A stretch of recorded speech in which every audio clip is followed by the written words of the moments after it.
Josh Lewsey was a key member of the 2003 England squad, which last won a Six Nations Grand Slam and which went on to win the World Cup 8 months later.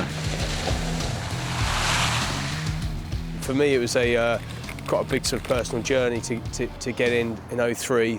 I'd been left out a lot before then. So it really does come down to sort of the individual stories, effectively, of your journey to that moment, and which is it's the kind of the pinnacle of anyone's career. It's the most you could ever achieve. So it doesn't get any better than that. And yeah, it was a quite emotional moment, but it also lasted quite a few months afterwards in terms of celebrations as well. So it was a lot of fun.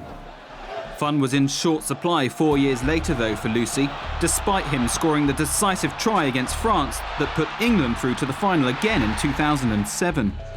It was very hard to deal with. You know, to miss out on the World Cup final because you got injured the week before is a fairly bitter pill to swallow. That said, you know, if you look at it objectively, you know, South Africa were the best team going into the tournament, and you know, in all honesty, they deserved to win it. And I think that generally people were agreed that, you know, England, if we'd have gone on to win that tournament, I think we'd have stolen it, really, which is fine. You know, you just take victories any way they come. But you know, I think it was perhaps made somewhat less harsh of the fact that it had been such a turnaround from our initial pool stages and our form going into the tournament. That semi-final appearance proved to be his final one for England. And last year, he undertook a test perhaps more challenging than anything he'd ever faced in his country's colours. I just knew that when I came to the end of playing rugby, and I couldn't play for another few more years. I just wanted to go and do something different and challenge myself to do something new. I played rugby for 28 years. I wanted to go and learn if I could learn some new experiences. And so I knew that sort of once you've played in front of 80,000 people and things like that, to then just go straight into a full-time office job full-time, the transition might be a bit sudden. So in that sort of segue period, I wanted to go and do, for my mind, what the ultimate challenge was for me as a non-experienced mountaineer, and attempt to climb to the highest point in the world. Along with friend and former army colleague Keith Reesby, Lewsey set about an assault on Mount Everest's treacherous north face.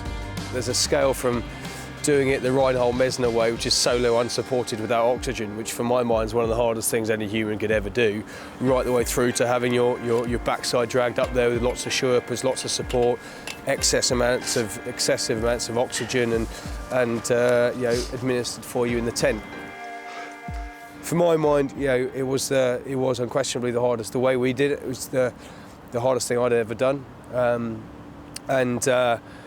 but we were very fortunate to come out of it sort of alive, you know, with the incidents that occurred. And you know, 6 people on the north side of the mountain died this year, and you know, fortunately we weren't one of them. So it's a very risky environment, and that, you know, the risks when you go into it. But the ascent proved unsuccessful, with almost tragic consequences.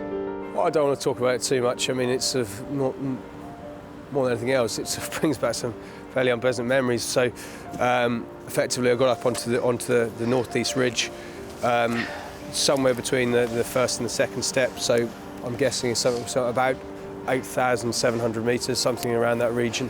And all of a sudden, you know, I couldn't draw any oxygen in from my mask, and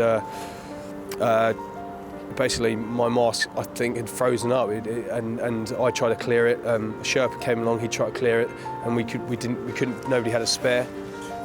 So I had to descend back down. Well, if you couldn't swap it, you couldn't fix it, it's a bit of a no-brainer, and then you try to get out of that environment as quickly as possible. So had to get back down to 8.3, which is still in the death zone, but it's the highest camp, and where I got another mask, and it's back to safety, basically.